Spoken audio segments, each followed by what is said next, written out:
Hello, നിങ്ങൾക്ക് എല്ലാവർക്കും Shiny Xavier YouTube പേജിലേക്ക് ഒത്തിരി സ്നേഹത്തോടെ വീണ്ടും സ്വാഗതം. ഇന്ന് ഞാൻ നിങ്ങൾക്ക് വേണ്ടി തയ്യാറാക്കുന്നത് എളുപ്പത്തിൽ നമുക്ക് വീട്ടിൽ തന്നെ തയ്യാറാക്കാവുന്ന ആദ്യം ഒരു സ്പോഞ്ച് കേക്ക് ഉണ്ടാക്കിയിട്ട് അതിൽ നിന്ന് തന്നെ ഒരു ഷോർട്ട് കേക്ക് സ്ട്രോബെറിയുടെ ഫില്ലിംഗ് ഒക്കെ വെച്ചിട്ട് ഒരു ഷോർട്ട് കേക്ക് ഇതേ കണ്ടില്ലേ, അകത്ത് സ്ട്രോബെറിയും വിപ്പിംഗ് ക്രീമും കൂടെ ഒക്കെ വെച്ചിട്ട്. അതിന് വേണ്ടിയിട്ട് നമുക്ക് ആദ്യം ചെയ്യാനുള്ളത് 2 മുട്ട ഒരു പാത്രത്തിലോട്ട് പൊട്ടിച്ചൊഴിക്കുക. സാധാരണ ഞാൻ 1 കിലോ സ്പോഞ്ച് കേക്ക് ഉണ്ടാക്കുമ്പം 4 മുട്ടയുടെ അളവിലാണ് എടുക്കുന്നത്. അതിന് നേരെ പകുതി മതി. അതിലോട്ട് ഒരു 2 നുള്ള ഉപ്പിട്ടും 1/2 ടീസ്പൂൺ വാനില എസൻസും ഒഴിച്ചിട്ട് നമ്മുടെ ബീറ്റർ കൊണ്ട് ഹാൻഡ് മിക്സി കൊണ്ട് നന്നായിട്ട് ഒന്ന് ബീറ്റ് ചെയ്യുക. അത് നന്നായിട്ടൊന്ന് പതഞ്ഞ് ഫ്ലഫി ആയി വരുമ്പോഴേക്കും നമ്മൾ 1/2 കപ്പ് പഞ്ചസാര പൊടിച്ചത് അതിലോട്ട് കുറേശ്ശെയായിട്ട് ഇട്ട് കൊടുക്കുക. ഇതിപ്പോൾ ഞാൻ ഓടിച്ചങ്ങ് പറയുന്നതേ ഉള്ളൂ. നിങ്ങൾക്ക് 1 കിലോ ബർത്ത്ഡേ കേക്കിനൊക്കെ വേണമെന്നുണ്ടെന്നുണ്ടെങ്കിൽ വേണ്ട സ്പോഞ്ച് കേക്കിൻ്റെ ഞാൻ റെസിപ്പി വേറെ ഇട്ടിട്ടുണ്ട്. അത് ഞാൻ ഡിസ്ക്രിപ്ഷൻ ബോക്സിൽ പിൻ ചെയ്തേക്കാമേ. അങ്ങനെ കുറേശ്ശെയായിട്ട് പഞ്ചസാര ഇട്ടിട്ട് നന്നായിട്ട് ബീറ്റ് ചെയ്തെടുക്കുക. ഇപ്പോൾ അവസാനത്തെ പഞ്ചസാരയും പൊടിച്ചത് നന്നായിട്ട് ഇട്ടിട്ടുണ്ട്. നിങ്ങൾക്കറിയാലോ, പഞ്ചസാര പൊടിച്ച് കഴിഞ്ഞിട്ട് അതിൻ്റെ ചൂട് മുഴുവനും പോയി കഴിഞ്ഞിട്ടേ ഇതിലേക്ക് ചേർക്കാവുള്ളൂ.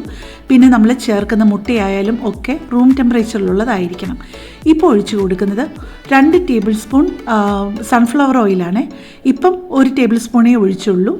ഇനിയിപ്പോൾ ഇതൊന്ന് അത് ഓയിൽ ഒഴിച്ചു കൊടുക്കുമ്പം ഏറ്റവും ചെറിയ സ്പീഡിലായിരിക്കണം ഒഴിച്ചു കൊടുക്കുന്നത്. ബാക്കിയെല്ലാം നമുക്ക് ഹൈ സ്പീഡിൽ തന്നെ ഇട്ട് ചെയ്യാം. ഓയിലും കൂടി ചേർന്ന് നമ്മൾ ലോ സ്പീഡിലൊന്ന് മിക്സ് ചെയ്ത് കഴിഞ്ഞ് കഴിഞ്ഞാൽ പിന്നെ നമുക്ക് എഗ് ബീറ്ററിൻ്റെ ആവശ്യമില്ല. പിന്നെ ചേർക്കാനുള്ളത് മൈദയാണ്. നമ്മൾ 1/2 കപ്പ് മൈദയാണ് എടുത്തിരിക്കുന്നത് ലെവലായിട്ട്. അതിനകത്തോട്ട് 1/2 ടീസ്പൂൺ ബേക്കിംഗ് പൗഡറും കൂടി ഇട്ടിട്ട് നന്നായിട്ട് 2-3 പ്രാവശ്യം ഇടഞ്ഞ് നേരത്തെ തന്നെ വെച്ചിരുന്നു. അതും കൂടെ ചേർത്ത് ഫുള്ള് നമ്മൾ മിക്സാക്കി എടുത്തിട്ടുണ്ട്. വിസ്കിട്ട് വളരെ സോഫ്റ്റായിട്ട് വേണം അത് യോജിപ്പിച്ചെടുക്കാനായിട്ട്. ഇപ്പം ഞാൻ എടുത്തിരിക്കുന്നത് നന്നായിട്ട് ബട്ടറൊക്കെ പുരട്ടി ലൈൻ ചെയ്തിരിക്കുന്ന ബട്ടർ പേപ്പർ കൊണ്ട് ലൈൻ ചെയ്തിരിക്കുന്ന 9 ഇഞ്ചിൻ്റെ ഒരു സ്ക്വയർ കേക്ക് മോൾഡാണ്. അതിലോട്ട് വളരെ ചെറുതായിട്ട് ഒന്ന് ഒഴിച്ചു കൊടുക്കുക. എല്ലായിടവും സ്പ്രെഡ് ചെയ്യത്തക്കവണ്ണം. ഒരു 1 ഇഞ്ച് ഹൈറ്റിലേ ഇത് വരുള്ളൂ. ഈ കേക്ക് പൊങ്ങി വരുമ്പോഴത്തേക്കും നല്ല സ്പോഞ്ച് കേക്ക് ആയതുകൊണ്ട് തന്നെ നല്ല ഹൈറ്റ് കിട്ടും. പക്ഷേ ഇത് നമ്മൾ ഫുള്ളായിട്ട് ബാറ്റർ ഒഴിച്ചു കൊടുത്തു കഴിഞ്ഞാലും ചിലപ്പോൾ എല്ലായിടത്തും ആയില്ല എന്ന് വരും. അപ്പം നമുക്ക് സ്പാച്ചുലായിട്ട് എല്ലായിടത്തും ഒരുപോലെ ആകുന്ന രീതിയിൽ ഇതൊക്കെ ഒരുപാട് ബലം കൊടുക്കാതെ ഒന്ന് സ്പ്രെഡ് ചെയ്ത് കൊടുത്തിട്ട് നമുക്ക് ബേക്ക് ചെയ്തെടുക്കാം. വലിയ ഹൈറ്റ് ഇല്ലാത്തത് കൊണ്ട് തന്നെ നിങ്ങൾ സാധാരണ കേക്ക് വെക്കുന്ന അത്രയും നേരം വെക്കരുത്. ഒരു 10 മിനിറ്റ് കഴിയുമ്പോൾ തന്നെ ചെക്ക് ചെയ്യണം. മിക്കവാറും ഓരോ ഓവൻ്റെയും ചൂടനുസരിച്ച് ഒരു 15 അല്ലെങ്കിൽ 20 മിനിറ്റിനകം എന്തായാലും അത് ബേക്ക്ഡ് ആവും. ഇപ്പോൾ ഒരു കുക്കി കട്ടർ ഉണ്ടായിരുന്നു. അതുകൊണ്ട് ഞാൻ കുറച്ച് വട്ടങ്ങൾ നമുക്ക് ആവശ്യമുള്ള വലിപ്പത്തിനുള്ള വട്ടങ്ങൾ കട്ട് ചെയ്തെടുക്കുകയാണ്. ഇപ്പം കുറച്ച് കട്ട് ചെയ്തിട്ട് നമുക്ക് ബാക്കി കേക്ക് വേസ്റ്റ് ആവത്തില്ല. കാരണം അതിൻ്റെ പൊടിയും നമുക്ക് ആവശ്യമുണ്ട്. ബാക്കി കട്ട് ചെയ്തിട്ട് ബാക്കി വരുന്ന കേക്ക് ഉണ്ടല്ലോ, ഇതെല്ലാം നമ്മൾ കട്ട് ചെയ്ത് മാറ്റുക. ബാക്കി വരുന്ന ആ കേക്കിൻ്റെ പീസസ് എല്ലാം കൂടെ നമുക്ക് മിക്സിയുടെ ചെറിയ ജാറിലിട്ട് ഒന്ന് പൊടിക്കാനുള്ളതാണ്. ഇതിപ്പം ഒരെണ്ണം കൂടെ ആയാലും നമുക്ക് കറക്റ്റ് 3 എണ്ണത്തിനുള്ളതാവും. അതുകൊണ്ട് പക്ഷേ അതിൻ്റെ സൈഡ് ഒരിച്ചിരി കട്ട് ചെയ്ത് പോയിട്ടുണ്ട്. അതിനുള്ളത് ഫുള്ളായിട്ട് റൗണ്ടായിട്ട് കിട്ടിയില്ല. അതുകൊണ്ട് വേറെ ആ ഒരു ഭാഗത്തുനിന്ന്, ആ കേക്കിൻ്റെ ആ ഒരു ഭാഗത്തുനിന്ന് തന്നെ അതിന് പറ്റുന്ന രീതിയിൽ ഒന്ന് റൗണ്ടാക്കി എടുത്തിട്ടുണ്ട്. ഒരു പീസും കൂടെ ചേർത്തിട്ട് നമ്മൾ വിപ്പിംഗ് ക്രീമൊക്കെ കൂടെ വെച്ചിട്ട് സ്ട്രോബെറിയൊക്കെ വെച്ച് ലെയർ ചെയ്യുമ്പോഴത്തേക്ക് അങ്ങനെ കേക്ക് 2 പീസസായിട്ടാണ് ഇരുന്നതെന്ന് അറിയുകയില്ല. ഇപ്പം നമ്മുടെ ആവശ്യത്തിനുള്ള കേക്കിൻ്റെ ആ എല്ലാം നമ്മൾ കട്ട് ചെയ്തെടുത്തിട്ടുണ്ട്. ഇപ്പം നിങ്ങൾ കണ്ടല്ലോ, 1/3 കപ്പിൻ്റെ അളവ് കപ്പാണ്. അതിന് ആ ഒരു 1/3 കപ്പാണ് വിപ്പിംഗ് ക്രീം എടുക്കുന്നത്. നല്ല ഫ്രിഡ്ജിൽ നിന്ന് കുറച്ച് നേരം എടുത്ത് പുറത്ത് വെച്ച് കുറച്ച് ലൂസായിട്ട് ഉള്ളത്, എന്നാൽ നല്ല തണുപ്പുണ്ട് താനും. എന്നിട്ട് എപ്പോഴും നിങ്ങൾക്കറിയാമല്ലോ, വിപ്പിംഗ് ക്രീം എടുക്കുമ്പോൾ നന്നായിട്ട് അതിൻ്റെ ബോക്സ് ഒന്ന് നന്നായിട്ട് ഷേക്ക് ചെയ്തിട്ട് വേണം എടുക്കാനായിട്ട്. ഞാൻ ഉപയോഗിക്കുന്നത് ഫിയോണയുടെ വിപ്പിംഗ് ക്രീമാണ്. ഇപ്പം ഞാൻ ബീറ്റർ യൂസ് ചെയ്തിട്ട് ആ വിപ്പിംഗ് ക്രീം നന്നായിട്ടൊന്ന് വിപ്പ് ചെയ്തെടുക്കുക. നല്ല സ്റ്റിഫാക്കണം. അല്ല നിങ്ങൾക്ക് ഹാൻഡ് ബീറ്റർ ഇല്ല എന്നുണ്ടെന്നുണ്ടെങ്കിൽ വിസ്ക് ഉപയോഗിച്ചാണെന്നുണ്ടെന്നുണ്ടെങ്കിലും കുറച്ച് ബുദ്ധിമുട്ടാണെങ്കിലും നമുക്ക് ഇതുപോലെ വിപ്പ് ചെയ്ത് നല്ല സ്റ്റിഫാക്കി എടുക്കാവുന്നതേ ഉള്ളൂ. ഇപ്പം നമ്മുടെ വിപ്പിംഗ് ക്രീമൊക്കെ റെഡി ആയിട്ടുണ്ട്. ഇനിയിപ്പം അതിൻ്റെ കുറച്ച് ഞാൻ ഒരു പൈപ്പിംഗ് ബാഗിലോട്ട് മാറ്റുക. പിന്നെ വേറെ കുറച്ച് വെക്കുന്നുണ്ട് അതിനകത്ത് ഫില്ലിങ് വെക്കാനായിട്ട്. അതിൽ കുറച്ച് കണ്ടൻസ് മിൽക്ക് കൂടെ ചേർത്തിട്ട് അതിനകത്തേക്ക് കുറച്ച് സ്ട്രോബെറിയുടെ കുഞ്ഞായിട്ട് മുറിച്ച പീസസും കൂടി ഇട്ടിട്ട് നമുക്കത് ഫില്ലിങ് വെക്കാനായിട്ട് എടുക്കാം. ഇങ്ങനെയാണ് നമുക്ക് വിപ്പിംഗ് ക്രീം ഫില്ല് ചെയ്യേണ്ടത്. വലിയൊരു ഗ്ലാസ് എടുത്തിട്ട് നമ്മുടെ പൈപ്പിംഗ് ബാഗ് അതിലോട്ട് ഇറക്കി പൈപ്പിംഗ് ബാഗിൻ്റെ മുകൾ ഭാഗം ആ ഗ്ലാസിൻ്റെ പുറത്തോട്ട് ഇങ്ങനെ മടക്കി വെച്ചിട്ട് നമ്മൾ ആവശ്യത്തിന് വിപ്പിംഗ് ക്രീം ഫില്ല് ചെയ്യണം.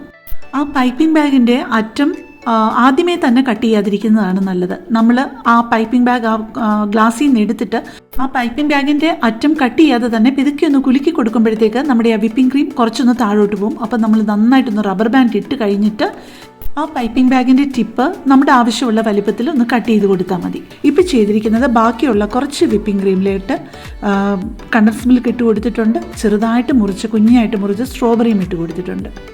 വിപ്പിംഗ് ക്രീമും കണ്ടൻസ് മിൽക്കും സ്ട്രോബെറിയുടെ പീസസും കൂടെ കൂട്ടി നന്നായിട്ട് മിക്സ് ചെയ്തിട്ട് ഓരോ ഷോർട്ട് കേക്കിൻ്റെയും നടുക്ക് നമുക്ക് ഫില്ല് ചെയ്ത് കൊടുക്കാൻ വേണ്ടിയിട്ടാണ് ഇത്. നമുക്ക് ഇങ്ങനെ ചെറിയ പീസസ് അല്ലാന്നുണ്ടെങ്കിൽ കുറച്ച് വലിയ സ്ട്രോബെറിയുടെ പീസസ് ആയിട്ട് ഫ്ലാറ്റായിട്ട് മുറിച്ചിട്ട് വേണമെന്നുണ്ടെങ്കിലും നമുക്ക് ഫില്ല് ചെയ്ത് കൊടുക്കാവുന്നതേ ഉള്ളൂ. ഇപ്പം ഒരു ബോർഡർ പോലെ നമ്മളൊരു വേലി കെട്ടുന്നത് പോലെ ഒരു ഇച്ചിരി പൊക്കത്തിൽ നമ്മൾ ആ വിപ്പിംഗ് ക്രീമും കൊണ്ട് ഒരു ബോർഡർ ഉണ്ടാക്കുകയാണ്. കാരണം നമ്മുടെ അകത്തെ ഫില്ലിങ് പുറത്തോട്ട് വരാതിരിക്കാൻ വേണ്ടിയിട്ട്, അകത്ത് മാത്രം ഇങ്ങനെ തങ്ങി നിൽക്കാനും വേണ്ടിയിട്ട്. ഫില്ലിങ് വെച്ച് കഴിഞ്ഞപ്പം കുറച്ചും കൂടി ഒന്ന് പൊക്കം വേണമെന്ന് തോന്നിയത് കൊണ്ട് വിപ്പിംഗ് ക്രീമും കൂടെ ഒരു റൗണ്ടും കൂടെ കൊടുക്കുകയാണ്. അത് കഴിഞ്ഞിട്ട് അതിൻ്റെ മേലെ ഒരു വട്ടത്തിലുള്ള പീസ് കേക്കും കൂടെ വെച്ച് കൊടുക്കുകയാണ്. പിന്നെ അടുത്ത പീസ് എടുത്തു, അതും ഇതുപോലെ തന്നെ സൈഡിലെല്ലാം ചെയ്ത് കൊടുത്തിട്ട് നമ്മൾ അകത്ത് നമ്മളുടെ ഫില്ലിങ് കൊടുക്കുന്നു. പിന്നെ മറ്റേ ആ ഒരു പീസ് കൊണ്ട് കവർ ചെയ്യുന്നു. വളരെ സിമ്പിളായിട്ടുള്ള ഒരു കാര്യമാണ്. ഇച്ചിരി ഒന്ന് ശ്രദ്ധിച്ച് ചെയ്യണം എന്നുള്ളതേ ഉള്ളൂ. ഇതെല്ലാം നമുക്ക് ഒന്നിൽ 2 പീസായിട്ട് ചെയ്യാം. ഇതിപ്പം ഞാൻ ഏറ്റവും അവസാനത്തെ ആ ഒരു പീസാണ് ഇപ്പം വെച്ചത്. കാരണം മുറിച്ചിട്ടൊരു ഫുൾ റൗണ്ട് കിട്ടാഞ്ഞ ഒരെണ്ണം ഉണ്ടല്ലോ, അതും അതിൻ്റെ സൈഡും കൂടെ. അതിൻ്റെ ഇടയ്ക്ക് കുറച്ചൊന്ന് വിപ്പിംഗ് ക്രീം തേച്ച് മുകളിലും കുറച്ച് വിപ്പിംഗ് ക്രീം ഒന്ന് സ്പ്രെഡ് ചെയ്ത് കഴിയുമ്പോഴേക്കും അതങ്ങനെ 2 പീസായിരുന്നു എന്നുള്ളത് അറിയത്തേയില്ല. നിങ്ങൾക്ക് ഓരോരുത്തർക്കും അവരവരുടെ ഇഷ്ടമനുസരിച്ച് ഈ ഷോർട്ട് കേക്ക് 2 ലെയർ മതിയെന്നുണ്ടെങ്കിൽ 2 ലെയറായിട്ട് ചെയ്യാം, 3 ലെയറായിട്ടും ചെയ്യാം. പക്ഷേ 3 ലെയർ ചെയ്യുമ്പോഴാണ് കുറച്ചുകൂടെ കാണാനൊരു ഭംഗിയുണ്ടാകും. ഓരോ കേക്ക് പീസിൻ്റെ ലെയർ വെക്കുമ്പോഴും കുറച്ചൊന്ന് വിപ്പിംഗ് ക്രീം പുറത്തോട്ട് വരുന്നത് അത് പാലറ്റ് നൈഫ് ഇട്ട് ഒന്ന് ക്ലിയർ ചെയ്താൽ മതി. ഇതിപ്പം നമുക്ക് മുമ്പേ വേസ്റ്റായിട്ട് വന്ന കട്ട് ചെയ്തപ്പം വേസ്റ്റായിട്ട് വന്ന ആ കേക്കിൻ്റെ പീസസാണ്. അത് നമ്മുടെ ചെറിയ മിക്സി ജാറിലിട്ട് നന്നായിട്ടൊന്ന് പൊടിച്ച് വരിക. ചെറുതായിട്ടൊന്ന് പൾസ് ചെയ്തെന്ന പോലെ കാണിച്ചാൽ മതി, അപ്പം തന്നെ അത് പെട്ടെന്ന് പൊടിഞ്ഞു വരും.